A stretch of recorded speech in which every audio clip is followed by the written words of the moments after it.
right. Hello, everyone. Welcome to the 49th episode of the PokéSells official podcast. My name is Rocco Mitchell. I'm your host, and today I'm here with a friend of mine, fellow vendor from. Well, you guys are from Kentucky, right? Yeah, Kentucky. Yeah. Okay. So you guys are from Kentucky, but we vended multiple shows, like same shows together, all that type of good stuff. Kamden from. Also, what is your? Let me get your Instagram so I can shout you all out. It's the Pokey. No. It's actually different. It's called. Let me look. I'll tell you exactly what it is. It's called at the collector on BST on Instagram, but everything else is just at the collector. The logo is like a half like Pokeball and then a half baseball. Yeah. Well, there you go. At the collector BST. Make sure to watch them or go follow them wherever they are socially. But yeah, so Kamden, just introduce yourself for those at home. I'm Kamden Grubbs from Kentucky, like Rocco's already mentioned. Me and my dad have been doing this for the last year now, and we're on Facebook, TikTok, Instagram, mostly Facebook, TikTok, and Instagram. We're still trying to hit that more. Probably won't hit TikTok for a while because I'm not the best editor. I think. I guess that's really about it. It'll be a year in February, if that matters. But Yeah. Awesome. That's a basic, generic background. I don't want to give too much. I'll leave room for your questions. Yeah. Well, congrats on a year. I hit my year vending recently as well, like a couple weeks ago. But congratulations on that. That's always a good achievement. My chair is right there. Let me fix my chair. All right. But that's awesome. Congrats. And that's when you guys started vending, right? A year ago? Yeah. Okay, yeah. cool. Started vending. February. Okay, cool. So what was did you guys collect beforehand, or kind of what's y'all's like collector type story, I guess, your backstory to Pokemon? Like any old guy in the United States. I say old guy, he's like 45 maybe. They don't really Pokemon, it's kind of silly to them, as you could say. But me and my brother back in 2016, we were huge into Pokemon. I mean, that was the XY Sun and Moon era. So, like, freaking the best era ever, by the way. Mm-hmm. I agree. But anyway, me and my brother were into it. We had binders probably this thick. Most of it was bulk, honestly, but the EXs and stuff back then, coolest thing ever. Take them to school, trade them, get in trouble for having Pokemon cards out of the middle of class. And then probably 2018, 2019 is whenever we kind of slowed down on it. We didn't collect as much. Still had our binders, whatever, but kind of got out of it. Then 2020 rolls around. I kind of get back into it myself. More sports, but a little bit of Pokemon because that's when the big card boom happened. Everybody's locked in on COVID. So I was kind of, just into cards for fun, mostly sports, like I said. But then in the last year, I've really picked back up as like collecting goes, and then he started getting into it. Mm-hmm. So that's why he's in it with me. We're kind of like a dynamic duo. We've been doing it for the last year, and that's more the collector side of it. It started with me and my brother. Now it's me and my dad. So that's awesome. That's cool. Yeah. Me and my brother also did collecting and like playing more of the card game also at the same time. We did a lot of that. And now we sell primarily. And then I have obviously Max who I sell with. But that's really cool. So you guys started doing sports and then you got back into it with Pokemon. What kind of made you want to start vending, or kind of like you said you vended almost a year ago? So what kind of made y'all's want to do that transition from being a seller or being a collector specifically to being a vendor? Well, so I guess the biggest thing was social media. I mean, social media influenced a lot of people. Like that's really why the big boom happened. It was social media. I'm not gonna lie. As far as vending goes, that's what influenced me to do it. I was looking at the collection I had. I was realizing some of them were worth money. Obviously, they were damaged, played, whatever. But still, I mean, you take the full art Mega Gardevoir from, what would it have been? Breakpoint? No, it wasn't Breakpoint. Generations.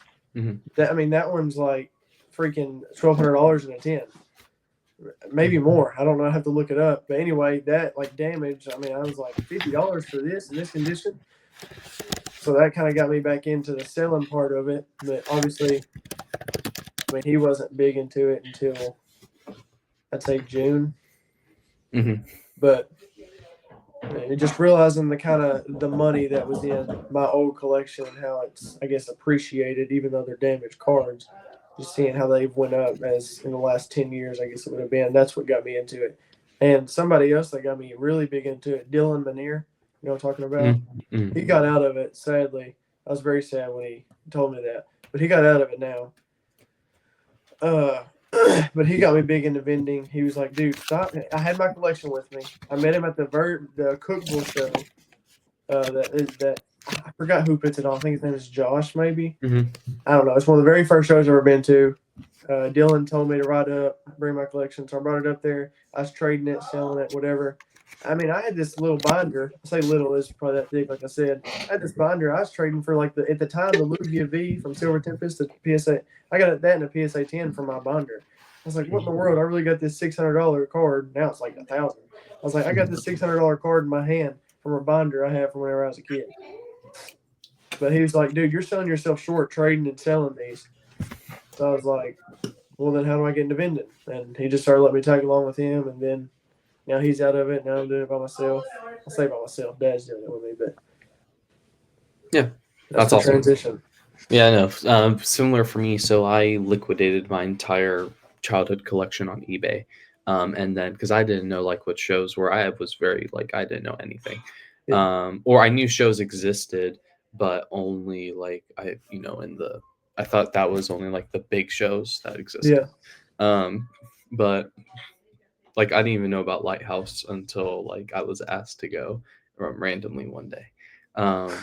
But I I liquidated everything, did eBay selling, and then I ended up going to the Nationals. So shout out Jeff for throwing those. And my eyes were like, "What the heck? This is so cool!" And it was great, and it was like super fun. And obviously, once I did that show, we were like, okay, let's start doing this. I did a podcast, and pretty much this podcast has been tracking the whole journey that I've been on doing it. And now we get to have fun selling cardboard. And it's been really cool. Like, especially as this is like the first year, like I've actually like locked in on doing it like really heavy. It's been great. Yeah. And like, it's crazy how fast it can go. Like you said, like getting that $600 Lugia. Like I never thought I'd be able to get some of the cards that I had within a year of doing it. Yeah. Maybe it's in a different condition or something like that, or maybe like I never thought I'd be able to go to Collecticon within like a Yeah. couple months of doing this. Which I know you guys recently went to a Collecticon. I would want to talk about that later. But yeah, it's been really cool ride, really really awesome. And yeah, I don't know if that's also a feeling that you feel like sometimes like wow how big it gets. Oh 'Cause I yeah. remember It's crazy. Like I can't show it, but we have these two big shelves. Like I mean, like the shelves you see at they set up behind the table, whatever. It's like those, but like the biggest ones you can buy, whatever. We used to have those filled with like just our sealed collection. It's whenever my dad got into it. He liked collecting sealed because they appreciate sealed never goes down, even though we proved that to be wrong with the tag team stuff recently. Anyway, we just had this like I'm talking $30,000 worth of sealed worth of stuff, and then recently we just liquidated every bit of it. We got into slabs and took those to Collecticon. But it's just crazy realizing that probably at best, at the very best, I wouldn't even say it was worth this much. But a $2,000 binder I had when I was a kid has turned into this crazy amount of stuff that I've got now. Like it's just grown exponentially. Yeah, for sure. And I feel that. And also like I don't know, so recently obviously I have my business partner now, Max, and we like, we call like almost every day. We're talking about markets all the time. We're working on like deals that we can do, all this type of stuff. And the amount of time that it's taken me to grow, like my inventory has grown like exponentially within like a super short amount of time for ever since me and him started working together, because it kind of gets that like iron Yeah. sharpens iron thing where it like kind of pushes you like, oh, I'm buying this, you're buying this. And now it's at the point like after our first like show together, we're like, damn, we're gonna need like 2 tables. And then now we're like, and we had like 3 cases that we were barely filling, and now we're like after this weekend we're like, dang, we need another case. And it's like we're just like growing and growing and growing, and it's just like crazy. Like it's the same thing. Yeah. I also think that um with like the recent like market corrections or all Yeah. like the big scares that everyone's had, I think it's given vendors a good opportunity. Those that have stayed, it gives vendors a good opportunity to buy. It's given them a lot Great of buying time. time. Like it's a very good buying time, really great time to increase your inventory value. And even like I was looking at some videos, and it's like the correction that we had that was literally, it was literally like one weekend or like 2 weekends. Like it wasn't even like anything crazy. Prices are, they're not like obviously all-time highs, but they're still like stable. They're Yeah. relatively stable. It's not like everything went to zero. Um, and I think that that's also allowed a lot of people that were like super scared to holding on to everything because it's going up. I think it's allowed the market to like be a little bit more healthier, and people are starting to offload, like you said, like Yeah. all that type of stuff. Um, and yeah, I don't know. That was a long tangent, but pretty much like I think that having someone to work with or like a partner that you're building and that's constantly like as locked in as you, whether it be your dad or your best friend or your brother or Yeah. whoever, helps a lot. Yeah, I think something about just having like this kind of business, whether you're buying and reselling cars, houses, whatever, having a partner is like the staple of it, because like you don't always have to split 50-50, whatever. You do your own thing, they do their own thing, but you also come together. Whenever you have two minds like that, it's like you're unlocking different parts of each other that you didn't even know like Mhm. existed. So Yeah. I think that's helped quite a lot between the two of us, and I'm sure you could say the same about you and Max. But it's almost every vendor you see, they've got a partner with them. Yes, exactly. And it just helps, and it's really cool. And like as long as you have like good like obviously boundaries and stuff with your like people you're working with, Yeah, it's great. But it's awesome to see like, and now once we've kind of developed like also a little niche for ourselves also within like the space. So it's like really good to like also I think develop niches or develop like what you're like specifically like if oh you're yeah, all sealed, like all that type of stuff. Because and this is something that a lot of my like big vendor friends told me, and it's true. It's like what you have in your case you're going to attract. So if you have like, you know, a bunch of ponchos in your case, people are going to come to you with ponchos because they see that, oh, this guy has ponchos, he probably wants more ponchos. Or if you have a bunch of sealed, oh, these guys have sealed, oh, I'm going to bring them sealed, and it kind of like just brings what you have there is what you're going to get essentially in a yeah, way. So catering your case to that, or like orchestrating your case so that it looks like appealing in those ways is like really really good, I yeah. think. I think having a niche, like you just said, is, in my opinion, is one of the best things there is. Like I've seen, your niche. I'll let you call it out if you want to, but I'm not gonna call Wait, you where's out to mine? YouTube. Oh, these things, bro. Yeah, PSA ones. Ones and low pop. Uh, but everybody's like, everybody finds their niche. You see your sale guys, see your slab guys. You see, obviously the guys with big money, they get a little bit of everything. I feel like my niche is more like grading. I've got a really good eye for like looking at gradables and being able to tell like, okay, I think that'll 10. Everybody can say that, but I feel like me and my dad looked the other day. My PSA 10 ratio is like, I say ratio, but success percentage, like 10 Mhm. percentage is like over 80%.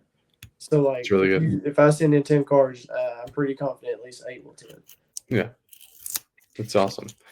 Me, I have to like double check. I'm like the opposite.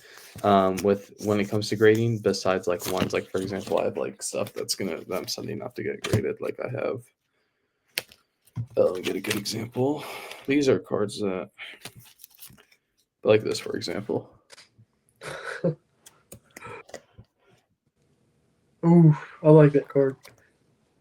So it's gonna, I'm gonna send it off. I just did my first sub 2 weeks ago, I think. Really? And yeah, like my first like actual sub by myself. I have cards that I've sold, like I've subbed out to people and stuff like that, Mm. with people, but I have like my first personal sub I sent out 2 weeks ago with Nash cards. And it's like 40 cards, and I think 25 of them or 20, no, it's like 35 of them. No, it's like 33 of them are going to be like our PSA 1 contenders, and then the rest are like PSA 10 contenders. Yeah.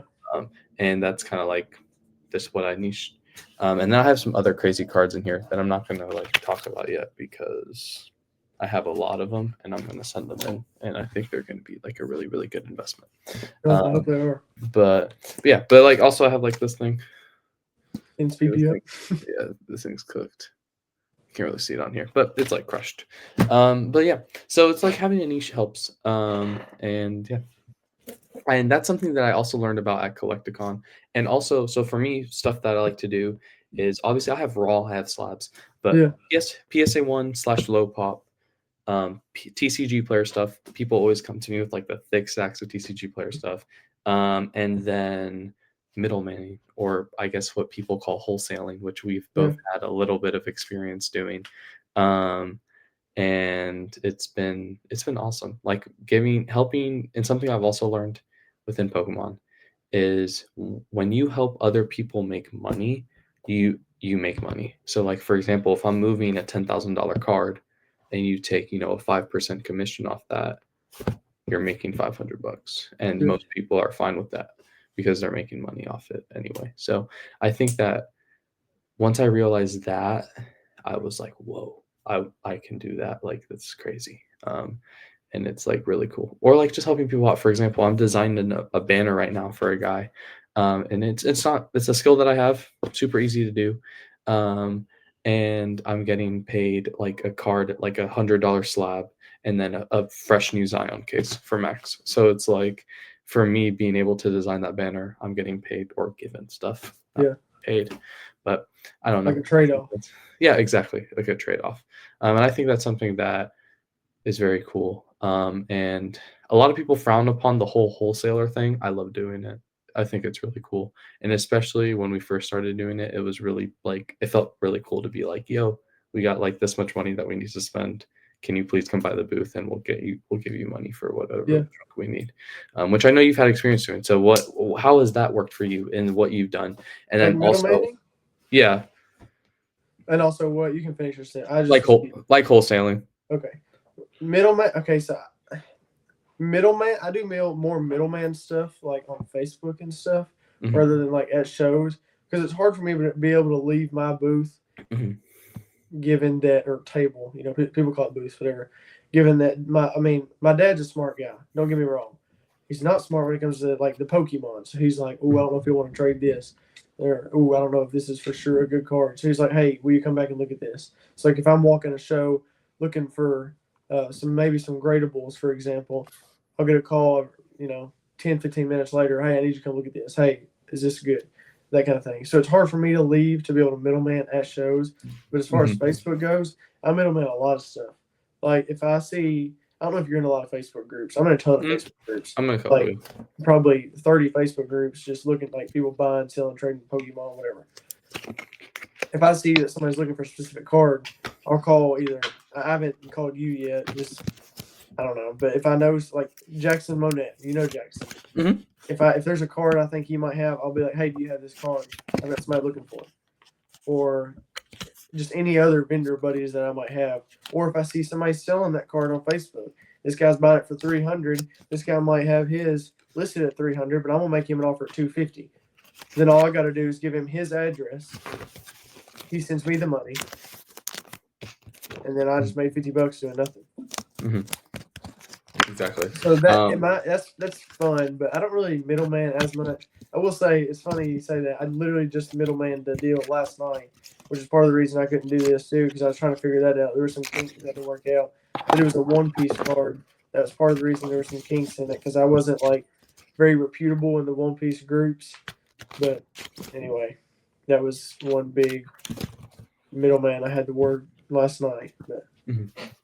Yeah, that's yeah, and the same thing for me. It's like literally, I did that yesterday. I connected some dots for some people, got some stuff sold, and I made just like $50. Like literally, all I had to do was send like 3 text messages, and it's like boom, boom, boom, done. And I'm like, I got cash in my wallet. That's great. Let's go. Yeah. And it's cool. And like your net worth is your network. And like for me too, like building that reputation is good, because like for me, something that I want to try to do in the future, and I think would be really cool, and I want to like really get really good at middlemaning, where people can trust me. Like they're like, hey, Rocco, here's a $10,000 collection.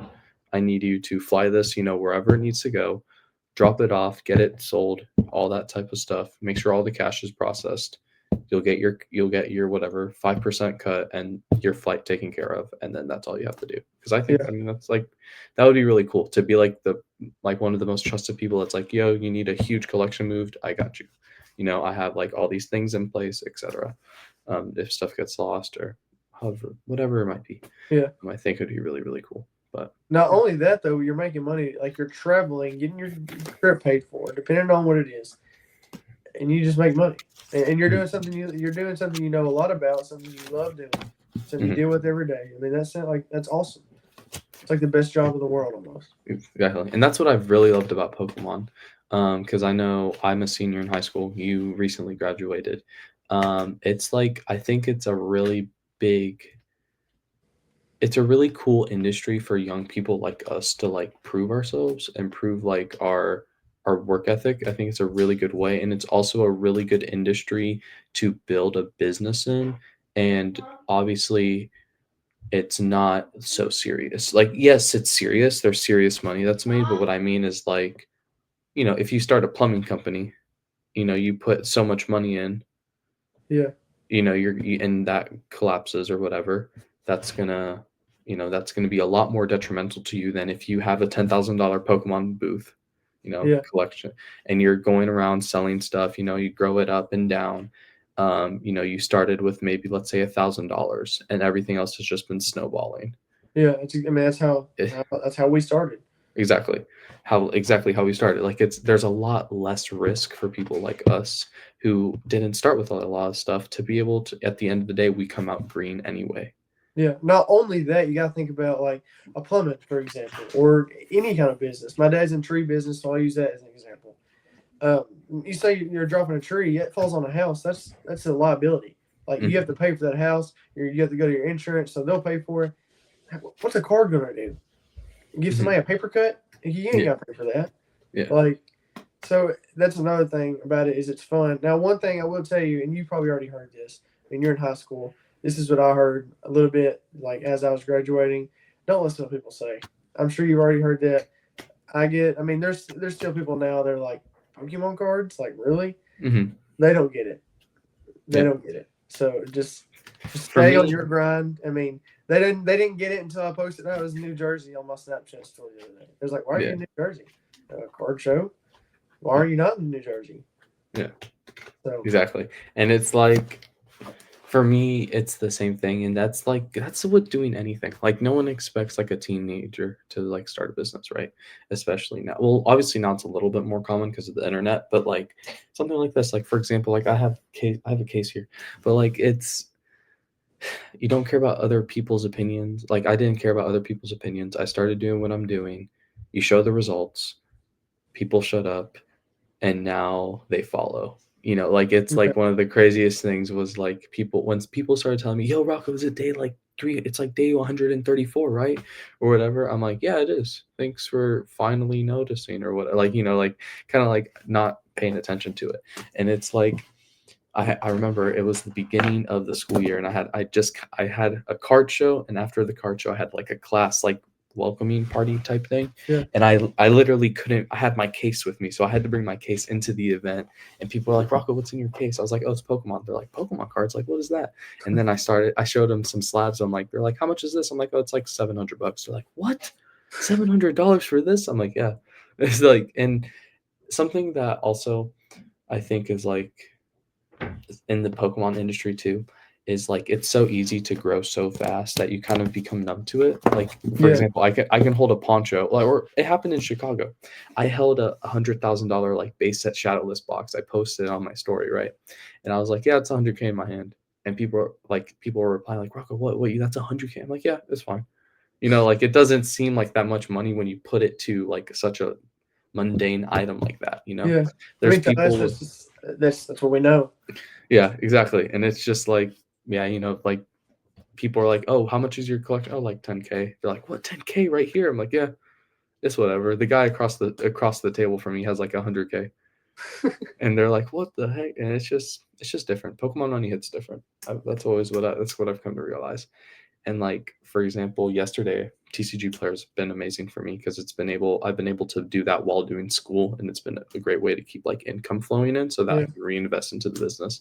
But like yesterday we had like a really good day, and it was just like I literally, did really well.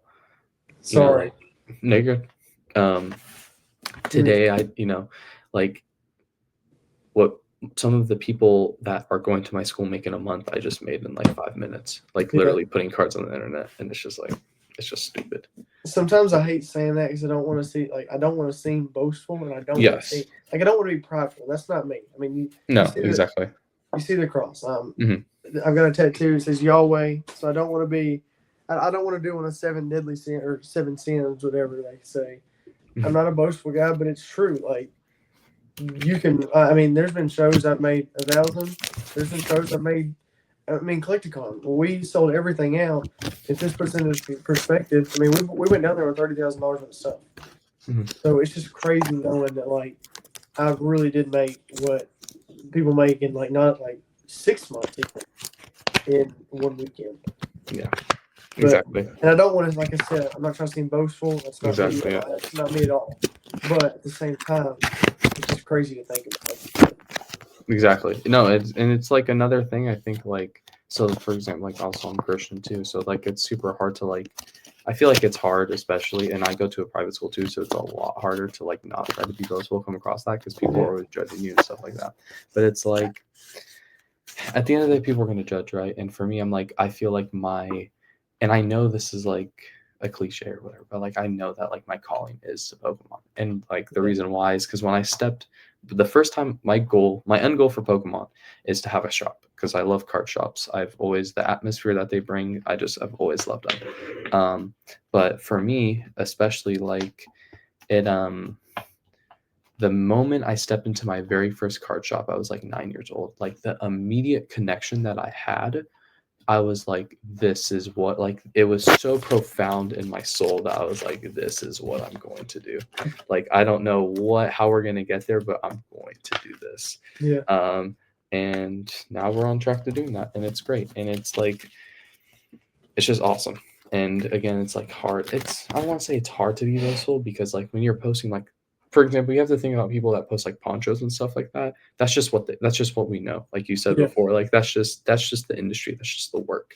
But to like normal people, it's like, what the heck? That piece of cardboard's worth more than like what I made this month or whatever. And it's like, I don't know. I think what people realize too is they see the big, like the $100,000 box. There's just not what the guy had in that. Like he may have had 85,000 in that box. He may have had 90K in that box.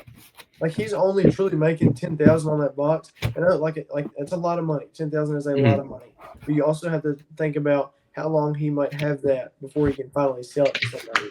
Exactly. Like, it's hard as hell. Excuse my language. It's hard to find somebody that's going to spend $100,000 on or sealed Pokemon. Like it's crazy. Like they see that price tag and immediately think like, oh, they just put 2,000 in their pocket. That's not true. They got to take 8,000 of that, reinvest it, and that 2,000 they may have had profit. That's just somebody bought a poncho 80%. That's not going to happen. They're going to buy it 90. Let's say he only made 1,000 on that. He's reinvesting every bit of that, and then he has to sit on that stuff. Like it's kind of like the best way I know to describe it is like a snowball, but it's not just a continuous snowball. Like it breaks down every once in a while, and you got to build it back up and push it again. Exactly. And like it's weird because Pokemon falls into the category of a collectible, but also an investment. You think so? Like for example, when we graded, this is like me and my brother's like card that we're going to keep until the end of time. It's a PSA 10 alternate art. Yeah. And it's because he picked it up when he was 5 years old, or not 5 years old, like 8 years old at a card shop, and kept it in a sleeve forever, like literally until we got into Pokemon, and we're like, oh, let's grade it. Let's just see what it gets, whatever. And we graded it with some people and it got a 10. And it's like, we're into this like $5. And now it was like $1,000 when we graded it. Now it's like 800, 700 maybe. But it's like it's so cool and so like it ebbs and flows, like I think that it's one of my friends, Arvin, goated pulls. He is always like, obviously he's like one of the bigger people in the Pokemon space, right? Making lots of money doing it. but his like net worth is all Pokemon cards. And I think that's the same for most of us. Like we don't have like, it's not like we have like 100,000 inventory, 30,000 in stocks, and then another 10,000 in crypto or whatever it might be. Like for a lot of these guys, it's just 150,000 in Pokemon. That's me. I've got like maybe 2K in my like account that I like spend on Pokemon food, whatever it is, and then everything else is in Pokemon. I don't know. I probably got 15 to 20,000 in my Pokemon right now. And that's not even including what my dad has. So it really is like if the market crashes tomorrow, we're all done. We're all screwed. Yeah, like it's done. Yeah, exactly. And I think that that's another side that a lot of people don't see, right? A lot of people just see the highlights. They see the money. They see all that jazz, but they don't see all the other stuff. But yeah, it's definitely interesting, and it's cool to see. And I'm especially like I'm very interested to see where, as I continue to grow, or me and Max grow, and my brother, where we grow, I'm looking like I want to see how people, because there's always like the thing like once you start making a lot of money, people like turn on you and stuff like that or whatever. Yeah. The whole thing is. I'm really interested to see where that goes. And it's funny too because people get so hooked up on those things, and those things are like so tiny. But like for example, like you said, you posted a story on you in New Jersey, right? And I'm sure people were texting. You said people were texting, "Oh, why are you in New Jersey?" I've had people at school being like, "All right, Rocco, what show are you flying to this weekend?" And it's like they're just so they only see like that good side, but they don't see us like losing like $100 on like a bad comp, or they don't see like all that type of stuff. Yeah, and they don't see like the wins. That stuff hits me in my gut sometimes. We post the wins. You post your wins. I post my wins. But it's like I was thinking about this quote. It's not really a quote, but it's just something I was like, my dad had said to me. You just got to celebrate your wins, and you got to learn from your losses. A lot of these losses, like, it sucks. You may lose $100, $50, whatever it is. Obviously, you'll make that back somewhere. But still, it's a gut punch realizing, like, dang, I really made that mistake. Like, I've been doing it for a year now. I'm still making that kind of mistake. Like, that's one of the biggest, like, are we serious right now? Yeah, exactly.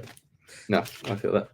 But yeah, that was a great conversation. I love that. That's like, and it's I think it's something that we all like struggle with, and like it's cool to see new vendors also come into the space. Like when Max first starting out, I remember his first like $1,000 like weekend. He was like, "Rocco, I just made $1,000 in a day." Like he was like so hyped, and I was like, "Yeah, like that's cool." Like like I remember when that was like.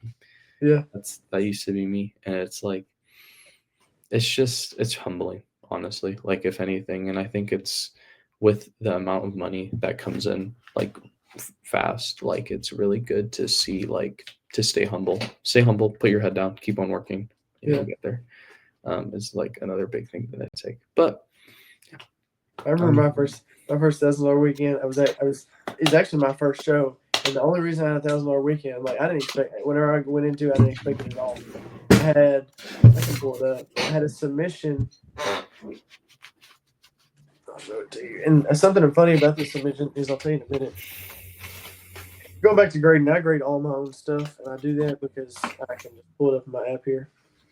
Do you grade personally? Like, do you send directly to PSA, or do you do through a third party? PSA. I don't do it through anybody else. Just because there's something goes sideways, it's on me, not on somebody else. So this card right here, it's upstairs in my case, but it's upstairs in the case. Mega Scizor PSA 10.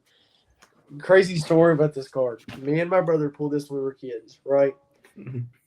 Well, it wasn't in the binder. It was in a toy box, like right behind this wall. There's kind of like a toy room. My brother, he's like 8 years old, so Nerf guns, whatever. In the bottom of a toy box sat this card. No sleeve, no nothing. I sent it in to PSA just like, because at the time I just got into it. I mean, I was just like, okay, we'll send it in. We'll see what happens. Got a 10. Dude, I was like, crazy. What? But going back to what I was saying, Butthole Pikachu here, Mega Scizor, these two aren't mine, and the Lugia. Your show, the Grills and Glory, first one I've ever done. I had those cards and some seals. Right? Like first ever done. I sold the Pikachu and the Scizor I'll tell you more about the Scizor here in just a second. I sold the Pikachu and the Scizor. That was easily $1,000 at the time. The Pikachu at the time was like 800. The Scizor was like 400. Obviously, it's up now because Megas, whatever. Dude, I was so hyped. I was like, no way, $1,200 for this? What the heck? But it was humbling, like you said, walking around, seeing people like Jackson and Abe and all these different people with like 3 tables. Like, I was like, what? They got all this stuff. It was just funny. But go back to the Scizor. Sold the Scizor at your show to Lucas. Lucas, he's got the crazy collection. Sold Crazy to Lucas PC. 2 weeks later. Let me backtrack. During that 2 weeks, it was Girls and Glory Nationals. The Jeff puts on that national. That 2 weeks goes by. I'm like, Dad, I hated selling that card. I told him the backstory. And he was like, oh, I didn't know that happened. And Lucas was like right behind us, set up right behind us. My birthday's like a week after this. So I'm turning around making a deal with somebody. As I turn back to my dad, he's got the Scizor in hand. Same shirt, same card. I was like, how did you get this? And he pointed at Lucas, and Lucas was just smiling, whatever. He's like, happy birthday, and handed it to me. Dude, I felt like instant relief. I was like, I finally have this card back. It was tearing me up, had that story attached to it. Dude, I'm so glad I got it back. But that's my story of the first $1,000 weekend. And it was definitely, I guess, special because it was spent with guys that I talk to at every show now. So yeah, it was fun. Now Lucas is crazy, bro. Dude, he's got some crazy shit. And he talking about no, that's all good. Talking about like being humble, like that kid. He gave me a really good deal on my first God set that I ever bought. So I've had 3 God sets. I've gone through 3 of them. He gave me a really good deal on the first one, and he also gave me a really good deal on the stamp box promos. I'm talking about like the Pikachu lady, on the back, yeah, like the and the Kramer. Gave me really good deals on those.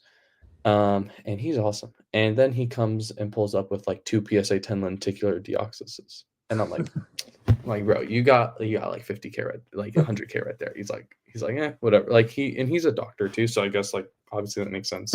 But it's like he's a really cool guy. Him being a doctor is his side hustle. Yeah, but it's just really cool. But yeah, how was so obviously you did that show. What other shows have you guys done? And I know you guys recently did Collecticon. So what other shows have you guys done? What's been your favorite show that you guys do? I know you guys own your own show, so you can talk more about that. Feel free to. And then also, how was your first Collecticon? So I'll get into your first question. Girls and Glory, that's what got me into it. That's where I grew the most. Love that show. That's definitely one of my top 3. The National that Jeff puts on, love that show. It's a good one. I don't know if I put it in my top 3 just because I don't have as much connection to that. But obviously my show is one of the main reasons I put it on is because it's really good for buying. A lot of small vendors in Kentucky that you don't really see a lot in Tennessee or in these bigger cities, they have their stuff and they're like, they don't know what to do with it. So they'll come and set up and they'll sell it. It gives me an opportunity to buy it because then I can go to Girls and Glory, National that Jeff puts on, and Collecticon even. That's why I enjoy my show. So it's definitely top 3 just because it's really, really good for buying. And then I'd say the first, honestly, I mean, you just can't beat Collecticon. Like, making the amount of money that you can in like 3 hours is crazy at Collecticon. It's just wild how much money circulates through that room. And so that's definitely my favorite show just because of, obviously, the traveling aspect. You get to go somewhere new, whatever. But just the amount of money you can make in one day is wild. So that's really the bigger shows that I've done. I've done the smaller one, like the Cookville one that Dylan got me on. Done one in Clarksville, the Girls and Glory in Lenore City. Just mostly some like smaller ones, but then you got like the National and the Collecticon, that kind of thing. So that, I guess that's one of my favorite shows. But as far as Collecticon went, great show. Like I said, went down there with $30,000 worth of stuff, 25, whatever I said earlier. Went down there with that, completely sold out. Made some good deals. Like I went and bought a Gold Star for like $1,000, Gold Star Mew, Blue Label 4.5, and then turned around and sold it for like 1,600. So I got really lucky with the deal I got on that. It's one of those things you celebrate your wins. You know, you're not going to get a deal like that every day. Mhm. It's like maybe once a month, if that. Just because who's going to let a Gold Star Mew go for $1,000? Not very many. Exactly. But you know, it was a really good show. I had a lot of fun. That was my first Gold Star. You know, that was something to celebrate. But Where's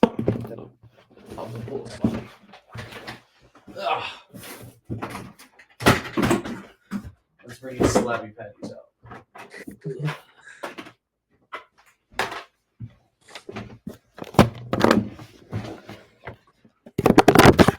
It's fine.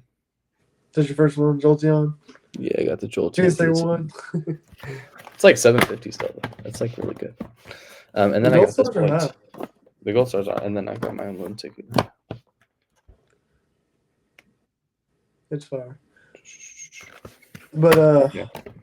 another thing about the Collecticon is like, I don't know, you may not have done this, but I did this because like I tried to establish as many connections as I could. Mhm. And that was like that goes like such a long way because now the next collect in San Antonio, I'm going to San Antonio this weekend. Oh, nice. Congrats. I'm going to San Antonio this weekend. I don't have as much stuff. I'm kind of just going because mostly for fun. We've got some stuff we're going to set up. Not nearly as much, probably about 10 to 15 worth, but it'll be fun. Anyway, now those guys will remember me from New Jersey. They're like, oh, Yeah. I met this kid, you know, a couple weeks ago. It's just connections is like you said, your net worth is your network. Just having good connections goes a really, really long way in any business, any industry. So, you know, for anybody watching, that's the key is meeting people. Yes, for sure. And that's for me also like that was Chicago Collecticon for me. So I've only done 2. I did Atlanta and I'm gonna do Chicago, and I won't be able to do LA. I figured that out today, which is sad, but it's okay. Yeah. But your network is your net worth and it's like I made a joke on Chicago because it was like the best show of my life. It's like not Collecticon, but Connecticon. Connect with people. Yeah. It was awesome. It was great, man. Like, it's cool. And no matter where you are, it's usually pretty good. And if it's not, and this is the thing I've learned too this year, is if it's not a good show where you're sitting at, then don't sit at your table. Go walk. Yeah. Just because a show's not good for selling doesn't mean it's not good for buying. It doesn't mean it's not good for middlemaning. Doesn't mean it's not good for, talking to people, networking. You could sit at someone's booth at Collecticon. I did that multiple times where I was like sitting with my friends, like, they're bigger creators. I'm like, yo, can I sit down? Can we talk? Can do all this stuff? And they're like, yeah, sure, like, chill, I don't care. And you're not impeding on their deals, but you're just there having fun, talking, and it's like, that's what matters at the end of the day the most, I think. Do you know Pokemon Patrick? Pokemon Patrick. His name's Patrick. I love him to death. Smooth, bald guy. You had to have seen it. Let me look him up. Pokemon Patrick. I think it's PKMN Patrick. What? Sorry, what? PKMN Patrick. It's on Instagram. PKMN Patrick. Wait, PK. Sorry.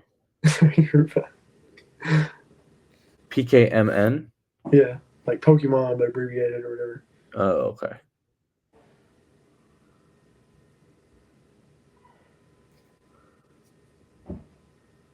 Yes, I know this guy. Yeah, dude, I love Patrick. He runs the Zon cases at Collecticon. I'm sure you've seen him there. Mm-hmm. But he helped me get a few connections too. Great guy. Like, he picks on me all the time, but he really is. He's one of the best guys I know. He's hilarious. Mm-hmm. But he's somebody, like you were saying, just hanging out with. Like, we hung out with him pretty well all of New Jersey, except when we were on our table. Obviously, he had his thing to do with Zon. We had our thing to do with the collector. Just as big, whatever. But, no, that's super cool. And Yeah, it's who you know, man. And like especially now, I'm not gonna name drop anyone, but we both know who I'm talking about. One of the bigger guys here, that we've both worked for. At least I've worked for a lot recently, No, I and I know. know you for. Yeah, I know who you're we can't talking say, about. we can't say the name. But meeting him and like at Chicago, like I really connected it with him, and like he taught me a lot, and he's given me a bunch of opportunities to help like pretty Yeah. much do wholesaling and middlemaning. And that's what I did like Sunday, like Saturday, Chicago. Like I was at my table selling, we did really well.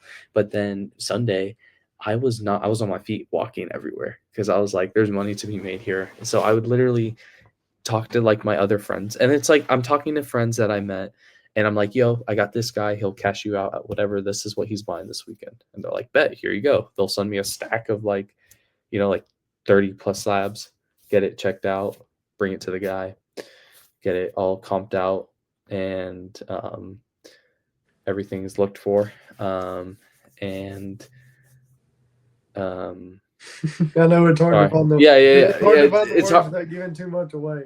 Yeah, but they'll comp all the cards out, he'll cash them out, and then everyone's happy, and then I make my little cut. And it's like it's just rinse and repeat of that. Yeah, and that's another thing. Like we're kind of being like stingy about it, but like you have to be. Yeah. Like there's some connections like you kind of keep to yourself because you don't want them upset. Because if they're upset, you lose a great connection. Exactly. And that's I don't want to say it's detrimental. You can keep going, whatever, but you lose that good connection. So kind of gotta keep your mouth shut, and then like your deals you make. Like I don't really like to talk about like what I paid for this and what I sold it for. Like if it's something that like doesn't really matter, like the gold star meal. Like I was proud of that, so I don't care to say it. Like I don't care to talk about it. But there's some things you just don't want to talk about. You don't want to give away your secrets. That's another big thing. Like Exactly. you give away your secrets, and everybody's gonna do it. And then that puts you out of money. Exactly. And that's like something for me too. That's been like I don't want to like toot my own horn obviously because it's like valid methods. But when I started promoting TCG Player a lot, I started getting DMs and I started hearing other people in Nashville.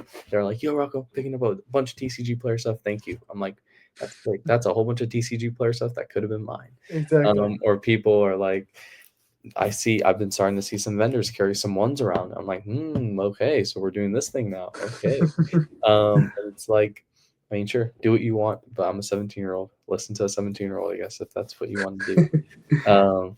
But it's fun. It's really fun at the end of the day. No matter what it is. If it makes you feel better, I'm not getting a TCG player. That's too much damn work for me. Yeah. Rocco, you got that. I ain't doing all that. Once you get your systems down, it's pretty chill. But I advise you guys not to do it because if you guys don't do it, I can do a little bit more.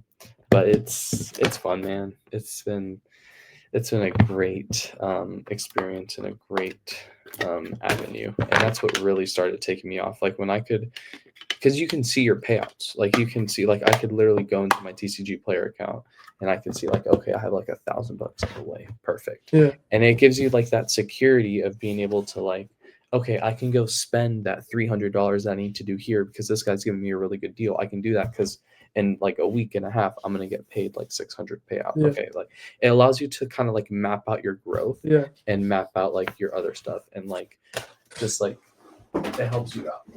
It gives you a chance to plan too. Exactly. Like for example, let's say there's a big show happening, and I've done this multiple times where I've based my budget for a show around what I'm getting paid. Because if you're getting paid, let's say $500 in a payout before the show, but like the Thursday before a show, you could be like, okay, I'm going to take that out on Friday and I'll bring it Saturday and I'll start cooking with that. So like allows you to plan. For sure. Yeah. You got that. I mean, I'm not even joking. I'm resting my foot on a 60 box or 60-pound box of bulk right now. I'm not going to do that shit. This is probably going to be used to start a fire, if I'm being honest. Is it just like normal bulk? It's normal bulk. I mean, I've got bulky X's and stuff. We're over here. We can't make a deal on YouTube. Not yet. But I'm saying I know a guy who might buy that from you. It depends. But that's great. We've had a great conversation. I haven't been able to like plug in my question. I haven't needed to plug in my questions. But let's go and so obviously you've done vending. What's like some other stuff that you've sold through? Have you sold through anything else like on eBay or Facebook. anything? I don't like eBay. They take out too much fees, and I don't know if you noticed or not. At the end of the year, if it's over 600, if you've made over $600 total on eBay, you got to claim taxes on that. And Oh, really? I'm not going to speak too much, but you know where I'm going. Yeah. IRS ain't getting me. Yeah. No, that's. Let's bleep that part out. I didn't know that. That's great. Yeah, but now you know. Don't use eBay for just because of the fees, not because taxes at all. Nothing to do with taxes whatsoever. Only because the fees. Yeah. I'm gonna leave it at that. Yeah, for sure. And I know that the fees sucked a lot. Yeah, so you end up. I think at the end of it, like if you're like a first time seller, I think it's like 78% after you math it out. But as like Z and G Emporium, for example, like they barely get hit with any fees just because they sell so much. Mm-hmm. But like the more you sell, technically the less are the fees. But at the end of the day, it kind of just values out because you sell a lot. But I don't sell at all because I don't want to get hit with the fees as somebody that doesn't sell all the time. Mm-hmm. I'm mostly like Facebook. Like when I say Facebook, I don't mean like Marketplace. Like I've sold very little on Marketplace. I put it on like Facebook groups. Mostly groups, like I said, the middlemaning, but just stuff that I have that I can't really move at a show, but I have a platform where I can also connect to 50,000 other people. Surely one of them's going to want it. So it's a pretty good spot for trying to sell stuff like that, like kind of the bricks, I guess is the best way to describe it. Now, don't expect 100% because a lot of those people are vendors as well. Yes. But 85, 90, 80%, depending on what it is, obviously. It's not bad to get out of a car that you can't move. Exactly. But that's one of the other big places other than like shows. It's mostly Facebook. Yeah, for sure. And I think that's been for me something that I've seen a lot of, and something that has helped a lot. And that's where I bought most of these. Like, let me pull through here that I've bought off eBay. I bought this off eBay. I bought this off eBay. No, yes. No, and yes. If it's a big card, I'll put it on eBay, but it's just. Or not off eBay, off Facebook. Sorry, because it sucks because I got scammed off Facebook. That's something I gotta watch out for. I've had my fair share. Yeah, it wasn't anything crazy. It was like $150. So I mean, it's like not anything like horrible, but it's still it still sucks. But I got this guy off Facebook. There's a big PSA 1 group I'm part of. Yeah. The Sabrina's Gengar, which is like awesome. The lenticular I got off, and then this guy, which is like a Pop 17. It's cool. It's a Pop 17. It's a level X. But yeah, I love Facebook, and Instagram has been cool too. I sold some cards off Instagram recently because I posted up a little claim sale, and it's been really, really cool. Yeah. Going back to scams, I actually just got my money back on a. I buy gradables a lot off Facebook because it's not easy to find them at shows. Because like usually the VIPs, that's what they're looking for. That's the first thing to do is before everybody gets there, they go look for gradables. So I try and find some on Facebook. You got to be a lot more picky on Facebook because a picture can like only go so far. Like, and somebody could edit that picture very easily, but you kind of just got to take the risk. But you recently got scammed off of a guy who said it was a Mewtwo. The pictures he sent me, dude, they look great. Like I paid a premium for this because I thought it was gonna I was confident this would 10. Centering was good. From what he sent me, everything looked perfect. I got the card in, dude. I'm not even joking. It looks like somebody stepped on the back of it. Like it looked terrible. It was a PSA 1 contender. It was horrible. So I immediately sent it like PayPal GNS is your best friend. I'm sure you've used that, but that's the only way I'll buy anything on Facebook unless I've done deals like in the past. Anyway, got my money back. It was all good, but it does suck because I had high hopes for that card, and then all of a sudden they're gone. Yeah. But then another thing was I got scammed on a Gold Star Pikachu. I didn't get my money back on that, unfortunately, and that was a lot of money. It was like $600. So that sucks. But you just kind of learn from it, and I didn't learn from it. Exactly. You got to learn, got to live and learn with it, and it's like it sucks in the moment, but I think it's also something too. Like for me, when I lost that, I was confident that I was gonna make it back. So I was like, you know what? It's $150. That's a couple cards. That's Yeah. like that's nothing crazy. Um, to make my money back and reset. But yeah, it's been it's been cool. And also you have to be like reputable. Like I bought a speaking of gradables, I bought some gradables off Facebook. They should be coming today or tomorrow. But it's from a guy that has like a couple thousand followers on Instagram, and we checked each other. We know people. We are in Yeah. Nashville, so we both live in Nashville. We've done shows together. It's just it didn't pan out for us to like meet up, so it was Yeah. like let's just ship it and stuff like that. And yeah, stuff like that works, man. And it helps. It definitely helps a lot when you have rapport or like when you have referrals or people that it's like, hey, you're selling like this big card, and it's definitely really really good. It just all goes back to who you know. Exactly. That's like the theme of these past couple podcasts I've done, and I'm hammering in because it's true, guys. It's who you know. So get out there and know people. Can't be scared. Yeah, exactly. Scare money don't make no money. Yep. You got to put that as your caption for this YouTube. Scare money don't Which make one? I was kind of joking. What money make no money? Scared money don't make no money. Yeah. You ever heard that? You can't be scared to see it. My dad, like I said, he owns a tree business. He's always told me you got to spend money to make money. You can't just pull it out of your. I'm not gonna say that. You can't just pull it out of nowhere. So I mean, you got to spend money to make money. It goes back to scared money don't make no money. If you're scared with your money, you ain't gonna make it. There's no way. That's just part of it. It's part of life. If you're scared, it's just you ain't got nothing else for it. You might as well go work at McDonald's. But I know that's harsh, but like you can't tell me it's true. Like if you want to make it and you want to own your own business, you can't be scared. You just got to go head first. You're gonna fail. I've failed multiple times. I've tried multiple different businesses. I've tried not reselling, but like designing shirts. Every teenager goes through that. Photography. Every teenager goes through that. Something different I did do was I did stump grinding for a while. Like with his tree business, he cuts them down and he didn't do anything with the stumps. So he let me come in. I'd go rent a stump grinder from a local company, grind it up, get paid, whatever. That failed. I made a mistake with that. It failed. But it's just you can't be scared to fail, or you're not going to succeed. I guess is the best way to put it. You have to fail to succeed. And then I wouldn't even say I've succeeded yet. I'm not going to say I've succeeded until I'm stable and I'm confident in it and that kind of thing. Like, yes, I'm confident in the Pokemon, but I don't have money rolling in every single day. Whenever I do get there, then I can say, okay, this is going good. I feel like I've succeeded at this. Exactly. And it has to be for me.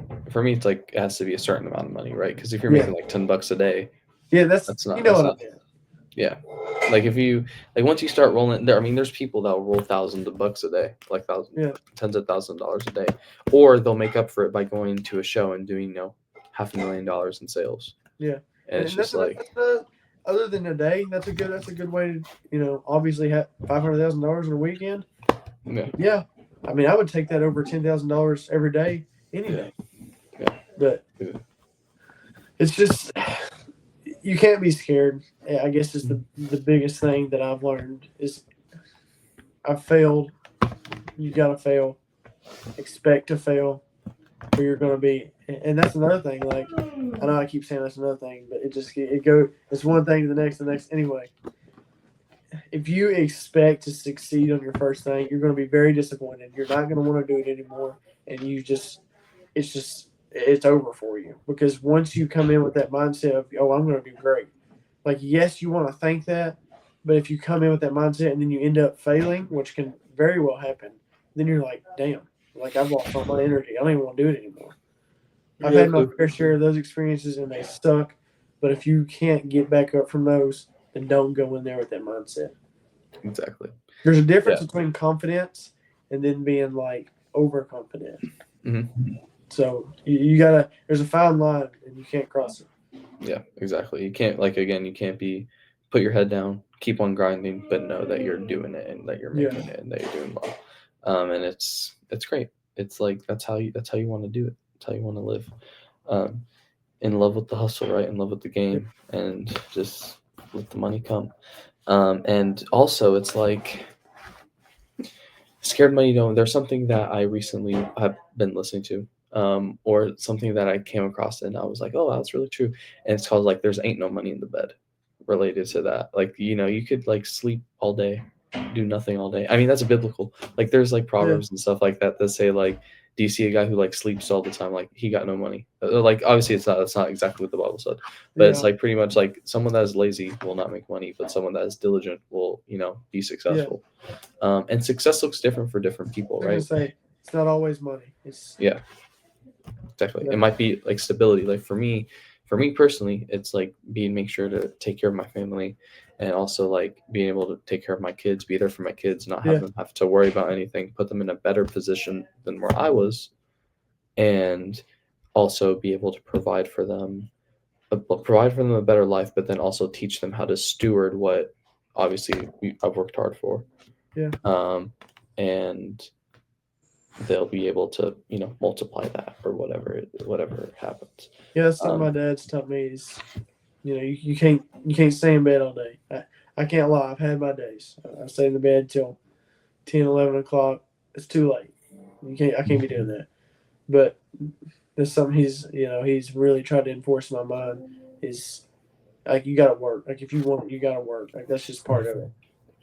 yeah, But it's part of it, and it's crazy, and that's for any industry. Like, and I had a couple 2 weeks ago, my friend Stefan, who I had on the podcast, and he was like, just like any business, but Pokemon especially, is you're gonna put in what you put out. yeah, If I spend 2 hours on listing 1,000 cards on TCG Player, I'm going to have multiple sales a day.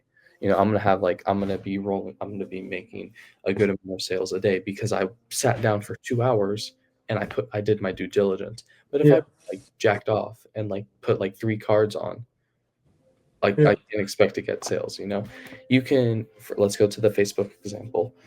You can look for those deals. You have to look through Facebook groups, listings and listings of Facebook. Like for example, like let me show you the PSA one group. It's one of my favorite groups. like you're Uh, saying, while you're looking for that, I mean, I scroll through Marketplace. There's no telling how many times a day looking for stuff. Oh yeah, or like you have to like just like scroll and scroll. Like Yeah, people are just throwing stuff everywhere. Like this is just the Pokemon Nashville. Oh shoot, this is just the Pokemon Nashville group. Where people are like, it's like go and endless and endless and endless and endless and endless and endless. Like it's just endless, and you have to look for those good deals. You have to look for those, and if it doesn't come, it's not going to come from you just sitting there. Obviously, there's like if you put like, yo, I got $10,000 I need to spend. This is what I'm looking for. Hit me up. It's going to come there, but you still have to do the work. You still have to do your yeah. comps. You still have to do all that stuff. That is something I hate about doing online. Like I want to have the card in front of me to comp it. Scan the cert real easy, look it up. Whenever you're doing it online, dude, it takes so long. I feel like you got to go from that app to that app, then you got to write it down to make sure you're right. Then you got to go to the calculator app, put it all in. Then you got to figure out what you would want to pay. For me, like I'd rather just do it in person. You can talk to the person, get to know them while you're comping this stuff out. You comp it, write it down. Comp it, write it down. It's so much easier in person, but there's work in everything. And I know in Pokemon cards, what you can't. How is that hard? I never said it was hard. It's just a lot Tedious. it's a lot on your mind. Like Yeah. like you said, tedious. It one mistake off of going the wrong comp, you just lost money. Yeah, So you that got happened to to me. really pay attention. It's a lot on your mind. You might scan the wrong QR code and it ends up Exactly. costing you a couple $100. That happened to me. That's happened to me a couple times. What app do you use? So I was talking to somebody about this today. I used to use Alt, and Alt is good. Don't get me wrong, Alt's a good app. But I started using Card Letter, and I started using Card Letter because everybody moves from app to app. I don't know if I'm sure you've noticed that. During the summer, it was Alt. Everybody wanted to use Alt. Card Letter was dumb. Alt only. Now it's like Card Letter. All here's Card Letter. So I moved to Card Letter. I paid the $20 a month. I bit the bullet because I didn't want to get burnt. So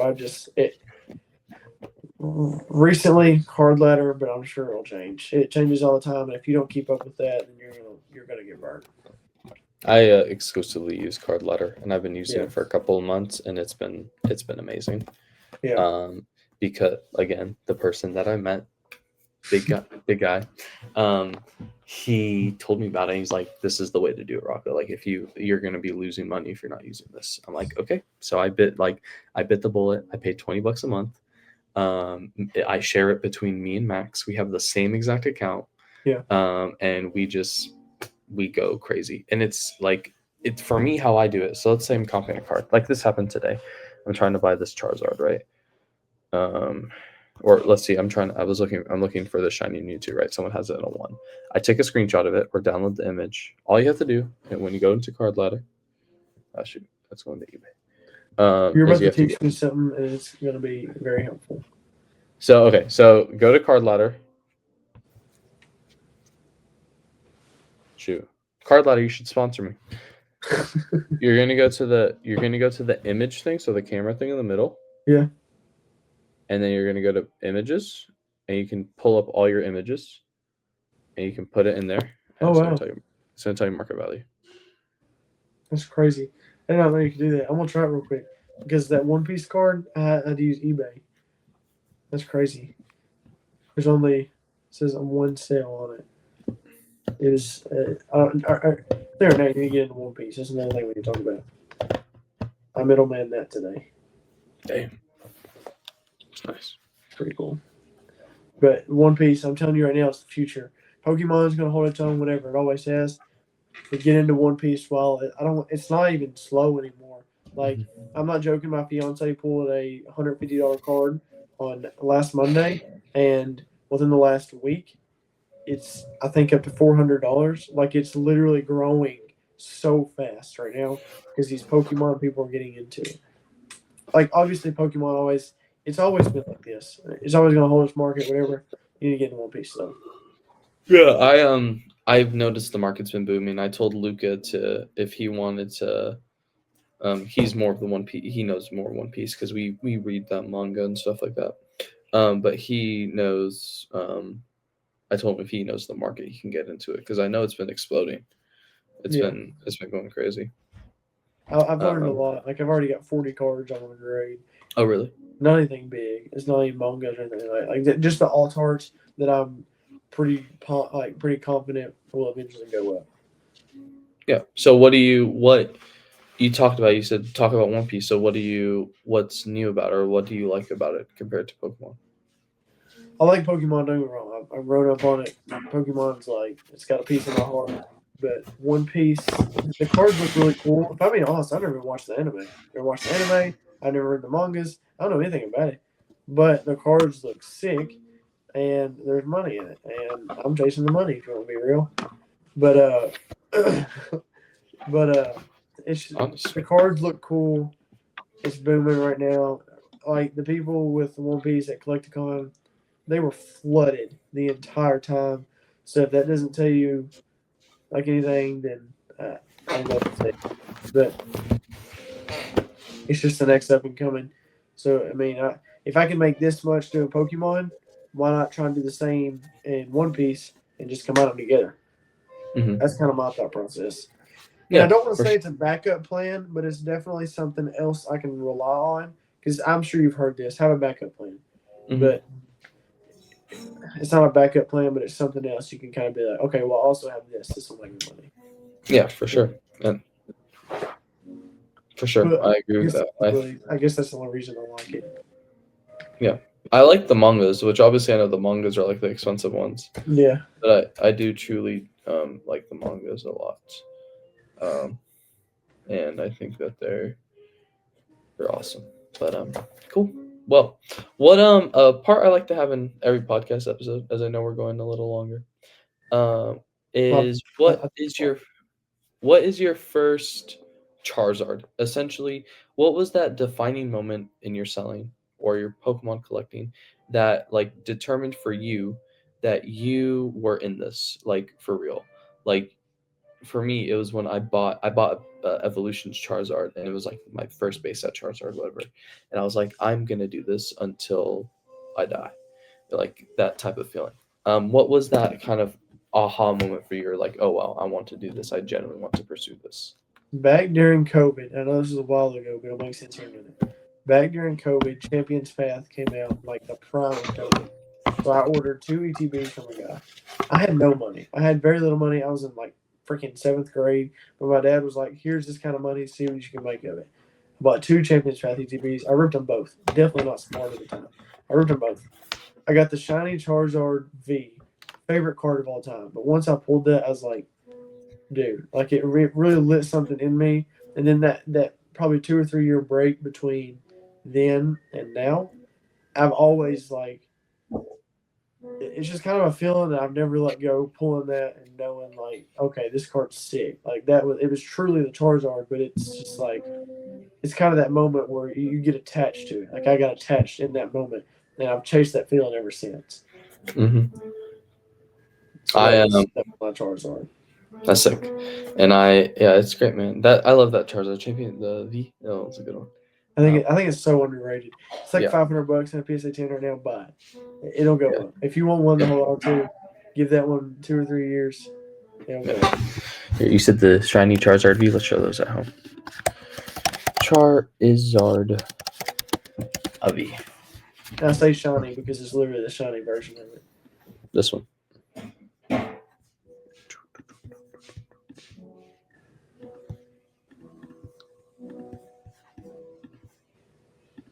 Bam.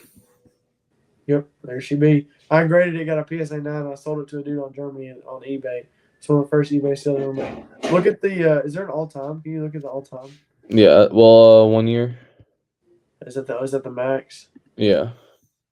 I remember back during COVID, PSA 10, dude, it was bringing like 2K. It was crazy. It's crazy. If you go to eBay and look at like 2021 sales, you'll see it. But the Champions Path, Charizard's like, because you had your sports investors and they saw like the boom in Pokemon too. So they were kind of buying that stuff up too. And they've lost a lot of money since then on those cards. But, we're up now. Yeah. It's crazy. Our goated pulls his stories. He ripped like I think 100 Champions Paths ETBs. I think he maxed out his credit card. That's how he started. He pulled like a couple of those and he graded them, and that's how he started. It's kind of the same thing, which is great. I didn't really get big into Champions Path, but I know a lot of other people did. I love Champions Path. That set has my heart. I can't lie. I'm a late Sun and Moon guy. And XY. I have modern, obviously, but I love like this. Don't get me wrong, that's stuff. I grew up on that stuff, but just pulling that Charizard, like it made Champions Path all of that for me. The set honestly is not even that good, except that card. Yeah. So, it's the 2 Charizards and that's it. And the rainbow one, the VMAX, I'm not a fan. I feel like they use that artwork way too much. You got the VMAX, you got the Shining Fates. I guess it'd be I don't know if it's V or VMAX in that one too. Mm-hmm. That one. There's one more they use the artwork for. Darkness Ablaze. They use that artwork for 3 different. Like that's just lazy at this point. You're changing the colors. That's it. Yeah. But yeah, I love Late Sun Moon. Like Cosmic Eclipse is like my favorite set of all time. Yeah, that's a good one. But yeah, that's awesome. What is your favorite Pokemon or your favorite card that you have in your collection? I know you talked about the Mega Sizor earlier, but what has been some of your favorite cards? Blaziken. Dude, I'm about to get a Blaziken tattoo on my ribs. Oh, really? I know that sounds so dumb. Dude, I love Blaziken. Blaziken is... I can't say enough about Blaziken, but I'm a huge Blaziken guy.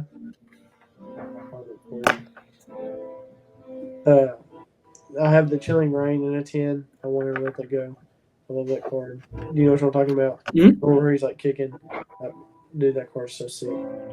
I want to get this on my ribs. I thought about getting it on my leg somewhere, but fire. Yeah.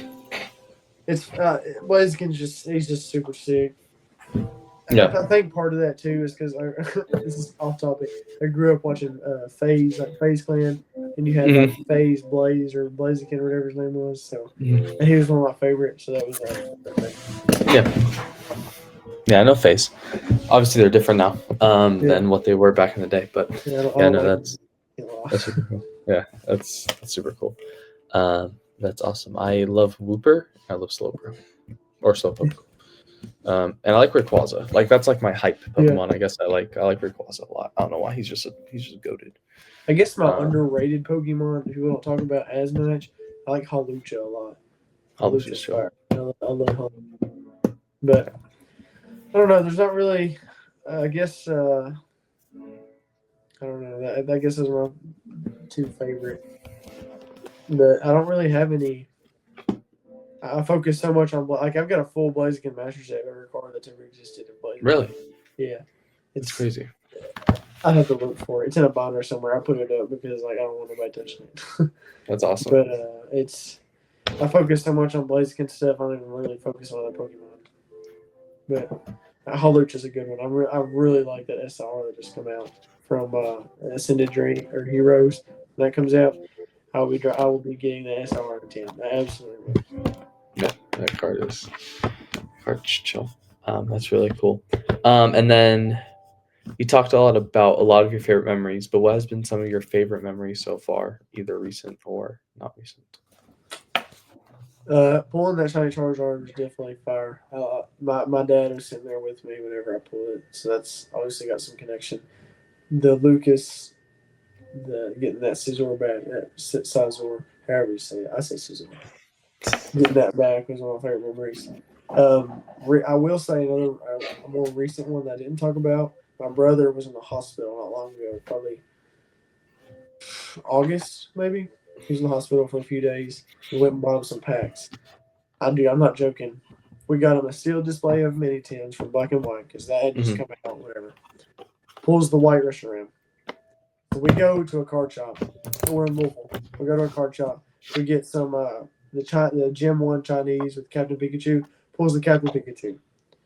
We get some Destined Rivals as well. A few booster bundles. Not a whole lot. We didn't buy a lot that night. We spent probably $400 to $500 on seal just for him to have fun and bring his spirits up. Pulls the Moltres SR. Dude, it pulled all three of those in one night. It was awesome. It was crazy. That's wild. That and Mega Evolution, because we pulled 3 Gold Gardevoirs, the SR Lucario, SR Venusaur, pulled a ton out of Mega. So those were some good memories. Mega's been a good set for me on TCG Player. I don't rip a lot because I don't know. I just don't like ripping. I have horrible luck. But TCG Player, I sell a lot of megas. Like usually every mega that I put on there will sell within the day. And it's crazy. I don't know what it is about the set, but maybe it's a new era, the new era of Pokemon, all that type of stuff. But that's super. It's been awesome. But yeah, what since we're getting late, what we talked about your show, what we talked about your goals and stuff like that. You're doing Collecticon San Antonio. What other Collecticons are you doing after that? Or like what do you plan on doing? Because the release schedule is just made. I'm currently looking for a table for Atlanta. I should have a table locked down, but then I'm going to be looking for Miami because I have family down there, so it's free. Yeah. But I'm probably going to start trying to go to every single Collecticon I can get my hands on. That's exactly what I was about to say. I want to go to as many as I can. I'm not going to promise I always have the inventory, but there's money to be made there. Whether you're just walking, like people like me and you, we can see that. Like other people walking, they're not in that mindset. They're more, I'm trying to look for this card. We have the mindset to see the opportunity to make money, and that's why I plan on. I can't say that on live or on this, but I'll tell you later. But anyway, just the Collecticons in general, I plan on getting into. Eventually, maybe I'll have that kind of inventory where I can consistently go. Mm-hmm. But as of now, it's more just, I guess, to learn the Collecticon scene. Mm-hmm. I feel like we can both agree we may not know everything about it. There's definitely some things that these big vendors know that I would like to find out eventually. So, like I was saying earlier, that's their secret. We got to find those secrets out. Mm-hmm. But I'd like to get into the Collecticon scene a little bit more. That's where most of the money is. There was a time where I almost opened a card shop, and I say that because no, I don't have as much inventory, but I had a plan to get like the inventory that I can talk to you about later because we have our secrets. I'll tell you later about it though. But I don't want everybody else knowing because I don't want nobody else to try it. I think it's a good idea. But I'll tell you. But I was gonna do that, but I ended up giving that up just because I wanted to do the collecticons more, and I wouldn't be able to attend to do it. So Yeah, for me it's going, and then I don't know yet fully, but I do have college is a maybe. I don't really want to go, but my parents want me to go, and if they pay for it, then I probably will go just to do. But it's more the secondary thing. The primary thing is the business for me, um, which I know that you understand as a fellow yeah, entrepreneur. It's definitely one of the hard things to talk about, but it's just I'm gonna get my hands on every single thing, and that's what I looked at when I was looking at schools and stuff. There's two schools I applied for, because one, they're close in Nashville. I can drive to Lighthouse if I need to. I can drive to one of them in Chattanooga, so it's literally close to everything. And then the other one is in Knoxville, UTC and UTK. And it's like when I was looking at schools, or whenever I'm looking at, I'm looking at through the perspective of Pokemon, whether it's like where I'm going to live after high school, if I go to college, all that, whatever, all the big questions, right? That somehow people impose on you within a year and expect you to get everything figured out, which is, you don't have to have it yeah, figured out, by the way, guys. Let that be a lesson. It's okay to not know, but I was like, what is my availability like here? And both schools are like, oh, you can leave whenever you want. We don't really, just make sure you talk to your professors or whatever. I'm like, bet, because I need to have the availability to leave, to go to a show randomly. Like, let's say someone calls me up. It's like, yo, can you do Collecticon in 2 weeks? I need to be able to say yes. Do you have a table for me? Yes, I dropped. I had to drop my tables because X, Y, and Z. Okay, yeah, cool. Let me pay for your table, or you can give me your table. And I'll get my flight, and we'll run it. yeah, And I have to have that availability. Like, that's just period. Like, there's no questions. Like, that has to happen. And it's great. So that's kind of like how I position everything. Is like looking through the eyes of like what is going to be best for this Pokemon business. I will say this: I don't plan on doing Pokemon like for the rest of my life. Eventually, I'd like to get into real estate. Mhm. Like whenever if Pokemon goes for the next 2 years, I'm gonna ride to the wheels fall off. If it goes for the next 10 years, I'm gonna ride to the wheels fall off. But whenever I'm financially stable enough, I will be getting into real estate just because you can't build more land if that makes sense. The land's land. Like God created this much of it. That's what there's gonna be. So I plan on getting into real estate more. But as of right now, I'm riding Pokemon to the wheels fall off. Yeah. That's funny that you say that. I'm getting my Tennessee has something where you can get your license for free as a high school senior in high school. So I'm going to be getting my license next semester. That'll be a good thing for you to do. So Keep that you I out of have college. it. Yeah, for sure. Or it's just more options for everything. But I'm definitely going to be working on that because also, and this is something I wanted to say, and I've talked about multiple times on multiple other podcasts. So you guys should watch the other podcasts for sure. After you finish watching this one, is that Pokemon is like a great equalizer. You have people here that do real estate. You have people that run construction companies. You have people that are doctors. You have like people from literally anywhere you can think about it. They're in Pokemon. There's a aspect of it in Pokemon, and I've been able to, like I said earlier on the podcast, it's a great way to test your skill. And like people see my grit here, and they're like, "Yo, Rocco, I think you'd be really good at this." I own, for example, that's how real estate worked. I have a friend that does Pokemon. I've done Pokemon with. He owns like a really big real estate company here in Nashville. He told me, Rocco, you can get your license for free after high school or as a senior. If you want to do it, you have like, I will be willing to help you and like help you grow, and you can work with me and all this type of stuff. And I would have never met that guy. I would have never had that connection, that opportunity, if it wasn't for Pokemon. And Yeah. Pokemon has just offered me so much. It's changed my life, literally changed my life. And it's great. I can't I can't explain it. Like it's honestly at the end of the day, it's God. But it's like, I don't know. It's just crazy how far you can come in such a short amount of time. Yeah. I mean, the last year I don't want to say I've turned my life around because I wasn't like a couch potato or anything, but working a job from then being in school to thinking about college to now doing my own thing and forgetting every bit of that. So Mhm. it's Yeah, crazy how much it can change. yeah, for sure. But yeah. What would be your one piece of advice? Or first, let me ask you, yeah, what would be your one piece of advice for someone that wants to start a Pokemon business or is having trouble or etc. Like I said, scared money don't make no money. Don't come into it scared. You're gonna fail. Like I hope you succeed. I hope you don't fail. But at the end of the day, you're gonna fail. That's just part of it.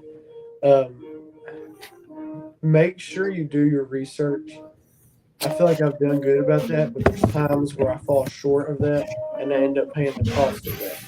Mm. Like where you fall short of something, it's gonna come and bite you in the long run. In the long run. No matter what, it's just how it happens. If you fall short of your research, it's gonna bite you in the butt. I mean, whether it's monetary value wise, whether you lose a connection or you lose the opportunity to gain a connection or lose the opportunity to make that kind of money, it's just part of it. Like you're gonna lose something if you don't have like the background knowledge coming into it. So I guess that's my two biggest pieces of advice. But just stay consistent. I'm sure you've heard that quite a few times. You know, if consistency is key. A business is like a baby. If you don't feed it, it's not going to grow. That's something I've always heard from my dad. You know, he's owned his own business for 15 years now. So you got to treat it like a baby. Treat it like your own kid, like you're trying to grow it. Because if it won't grow, you're not going to make any money. And don't ever Definitely. be content. If you're content, then you're going to start falling short of that content, and you're going to be like, okay, well, I can make that work. Don't be content. Always, always, always go above and beyond and do the best that you can. Yeah, no, but yeah, I agree with that 100%. And don't be complacent. Um, like Yeah, yeah, that's what I mean by content. just yeah, like yeah, don't always be hungry. Always be hungry. Yeah, There's always something to be done. There's always money to be made. There's always, and some people hate that people think of Pokemon like that, but I mean, it's for me and you, it's like this is our business. yeah. Like I, That's how I plan on paying for me and my fiance's wedding. That's we're going to Disney World in 20 days. Pokemon paid for that, so they can Mhm. hate all they want, but I'm gonna be riding roller coasters, so I don't really care. Yeah, exactly. And it's like, yeah, just think, and it's an anomaly. It's like, and I saw something like this: Pokemon shouldn't exist. Like the secondary market of this shouldn't exist. Like it's like physically, like statistically impossible, but it did. It does, and it's who knows why, what it is, but it's it's awesome for sure. And That's one I guess percent. another piece of advice I was thinking about while I was talking is like, yes, I'm going on this Disney trip, but like, don't spend like I don't want to say how much I spent on that because, like I said, I don't want to seem boastful or anything like that. But if you feel like you have enough for something, make sure that you can buy two of them. That way, you're comfortable buying one. Because if you're not comfortable and can buy two, don't buy the one. It's like let's say the trip was $5,000. I'd have to count it up. I don't know how much it was. Let's say the trip was $5,000. I'm not gonna just save up $5,000 and just go spend that. Because then what Pokemon do I have? I have nothing to get that money back up and going. Exactly. Yeah, I wanted to make sure. Let's say it was five. I wanted to make sure I had 15 to prepare for that. That way, I've got 10 whenever I come back, and I can dump that back into the business and feel okay, and get that 15 and five back, whatever it may be. Don't and don't buy PC stuff. Like the Scizor is different. I graded it. It's like really the only PC I have in the Blaziken. I have like four PC cards because I don't want to spend that on me. I want to make as much money as I can. That way, eventually, if I want, I can buy a $300 card and be like, okay, fine, I don't care, $300. Yeah. Right now, So $300, like that's a good bit of money. Like I feel like you can agree, like yes, I can lose $300, but I don't want to lose $300. I would like to Exactly. turn that $300 into $450. That way I can turn that into $600 and then turn that into $900. So it's just you can do a lot with so little money in this business. So you don't want to let up anywhere. You don't. Exactly. The second you do, you've lost that opportunity. Exactly, for sure, and I agree with that 100%. But thank you for that. That's like 1,000% true, and it's what people need to hear. What I asked you what your one piece of advice is. What are your plans for the 2026? We talked about doing every single Collecticon, but what are some other plans that y'all have? It's on my mind to get married. Like I said, we just got engaged in July. That's been weighing on my mind. I know that doesn't have to do with Pokemon, but Collecticons obviously hit more shows. Make as much money as I can. I guess is the best way to put it. I feel like in the last 2 days, you've probably learned this about me. I don't go by schedule. I see what I see is best fit, and I go by that. So, like last night, I couldn't come on here because I had a middleman that deal, and I was at a basketball game. So I'm sorry about that, but Yeah, my schedule is never set. I never have a set schedule. But that, as far as my plans go, I guess we'll just see. It's the best way to put it. And I guess we'll see. it's good to be flexible. Yeah. Well, cool. When's your next show? Whether the show that you guys are running or that you're vending at. San Antonio's this weekend, and then the weekend of the 20th will be in Bowling Green, 30 minutes from me. Thank God it's something not so far away. 30 minutes from me. And then our shows, we have a schedule for January, February, March, and April. So that's kind of the plan now. We'll have shows in between the January and April, but the last two of the year will be San Antonio and Bowling Green, Kentucky. There you go. Well, cool. And then where can people find you? At the collector on most. So you're gonna see at the collector on Facebook and TikTok. I think the O on TikTok is just actually a 0, but I don't post as much on TikTok. Facebook is where you'll find me most. A little bit of Instagram, trying to get better about it. It's just social media is not my strong point. Like you're really good about that. I admire that about you. You're great about your videos. You're good about keeping up with it. That's just not me. I've got so much on my mind, like my plan, that kind of thing, that I don't want to keep up with social media. So, but as far as that goes, Facebook's where you'll find me most at. It's called at the collector. It's half Pokeball, half baseball. So that's my logo. It looks very similar to yours. Every time I see yours, I'm like, wait, is that not mine? And then I'm like, well, the baseball. Well, awesome. Well, thank you, Kamden, for coming on. Yeah, no this is a great conversation. I had a wonderful time. I hope to see you soon. And thank everyone here for watching the podcast. I hope you guys enjoyed it, and make sure to like, comment, subscribe, do all that stuff, and make sure to see Kamden in San Antonio. If you guys are going to San Antonio, I will not. I'm taking a little life weekend. I'm taking a little weekend off because Max went to state championships. So we are going to go watch him do state championships in Chattanooga for football. I'll tell you what, dude. I mean, we're busy all the time. Yeah. These weekends, we're taking up our free days. Yeah, exactly. But so I will be doing that. But then we have Lighthouse. So make sure to check us out, Lighthouse. That next weekend is finals, so I won't be doing anything. Or no, I don't have anything scheduled for that weekend. So maybe if something pops up, and then we were supposed to do LA, but we can't do LA. So we'll have to find something else. But thank you all so much for watching. This has been the 49th episode of the PokéSells official podcast. We will catch you guys next week. Let's go. Peace. See you, Rocco.